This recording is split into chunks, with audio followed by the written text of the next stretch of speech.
मैं देश नहीं मिटने दूंगा, मैं देश नहीं रुकने दूंगा, मैं देश नहीं झुकने दूंगा। सौगंध मुझे है मिट्टी की, मैं देश नहीं मिटने दूंगा।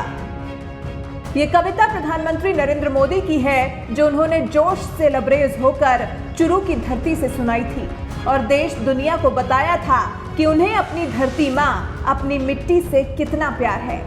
2014 से लेकर अब 2019 तक पीएम मोदी ने देश को शिखर पर पहुंचाने के लिए क्या कुछ नहीं किया और वो अपनी इस कोशिश में काफी हद तक सफल भी हुए। आज भारत के दुनिया के कई देशों के साथ रिश्ते इतने मधुर हैं कि हर कोई भारत से हाथ मिलाने के लिए तैयार बैठा है। आज भारत हर किसी से आंख मिलाकर बात कर रहा है।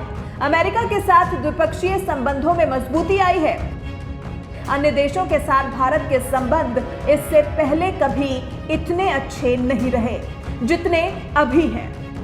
ये सब हुआ है प्रधानमंत्री नरेंद्र मोदी की नीतियों से, उनकी रणनीतियों से, जिनके जरिए पूरे विश्व में अपनी गहरी छाप छोड़ने में भारत कामयाब हो पाया है।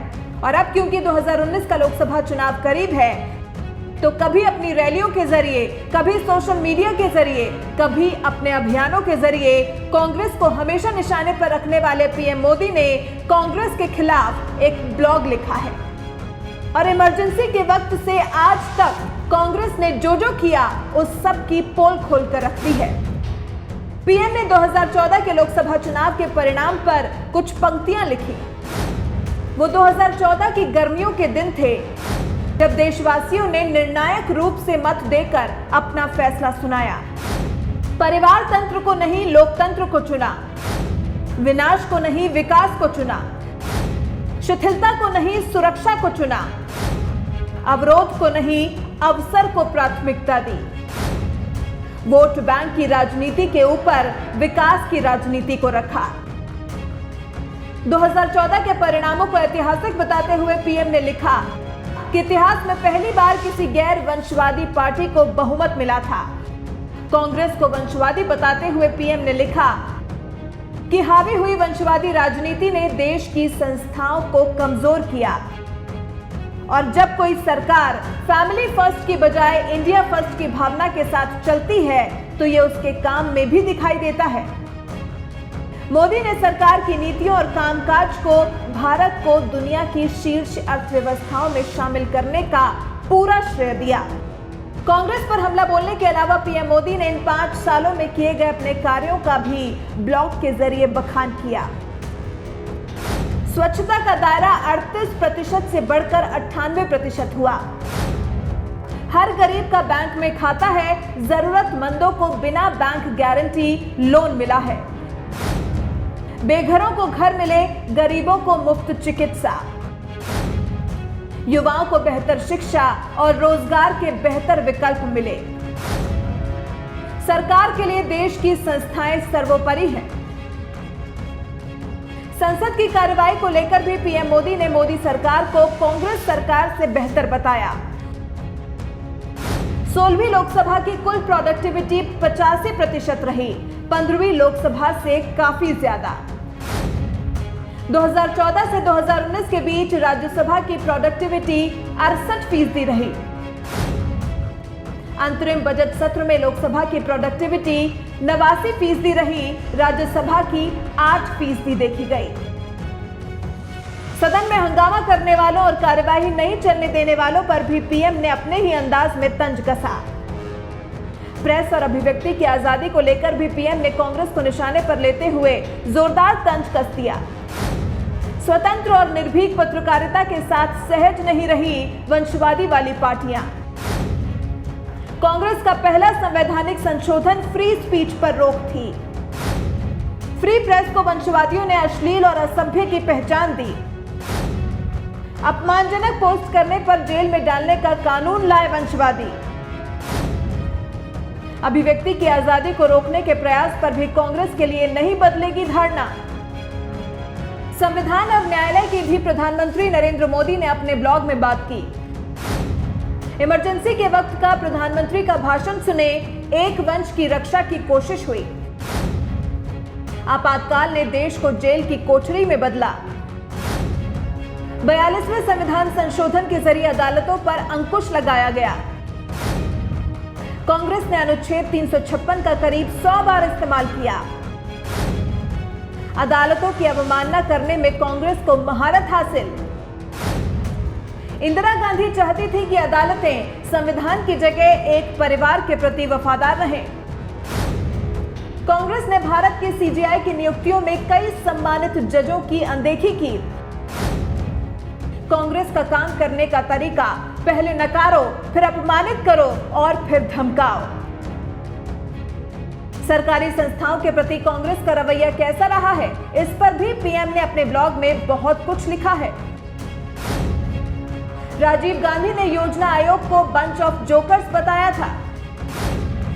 राजीव गांधी की टिप्पणी से सरकारी संस्थाओं के प्रति उनकी सोच जाहिर होती है। 2G कोयला जैसे घोटालों को उजागर करने वाली सीएजी पर कांग्रेस ने सवाल उठाए।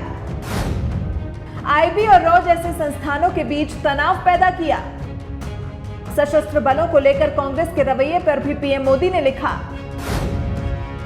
कांग्रेस हमेशा से रक्षा क्षेत्र को कमाई के स्रोत के तौर पर देखती आई।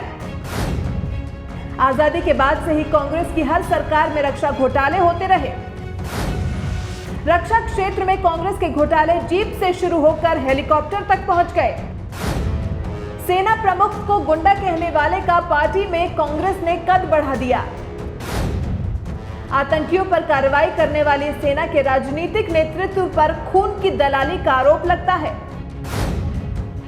आतंकियों पर हमला करने वाले जाबाज जवानों पर कांग्रेस सवाल उठाती है। फिर पीएम मोदी कांग्रेस को उसकी अंदरूनी हालत से भी वाकिफ करा रहे हैं। कांग्रेस का आंतरिक लोकतंत्र में कोई विश्वास नहीं। परिवार के अलावा कांग्रेस के किसी नेता को अध्यक्ष बनने का अधिकार नहीं। कांग्रेस के व्यवहार में घमंड और अधिकार का भाव दिखता है। घोटाले से जुड़े सवाल पूछने वाली अथॉरिटी को कांग्रेस जवाब नहीं देती है। फिर अपनी कविता लिखने जैसे अंदाज में पीएम मोदी ने कांग्रेस पर कुछ और लाइनें लिखी। प्रेस से पार्लियामेंट तक, सोल्जर्स से लेकर फ्री स्पीच तक, कॉन्स्टिट्यूशन से लेकर कोर्ट तक, संस्थाओं को अपमानित करना कांग्रेस का तरीका रहा है। उनकी सोच यही है कि सब गलत हैं और सिर्फ कांग्रेस सही है, यानी खाता न बही, जो कांग्रेस कहे वही सही। अपने इस ब्लॉग के जरिए ठीक 2019 लोकसभा चुनाव से पहले प्रधानमंत्री नरेंद्र मोदी ने जनता को आगाह कर दिया, जनता को बता दिया है कि कांग्रेस की सरकार में और बीजेपी की सरकार में कितना फर्क है।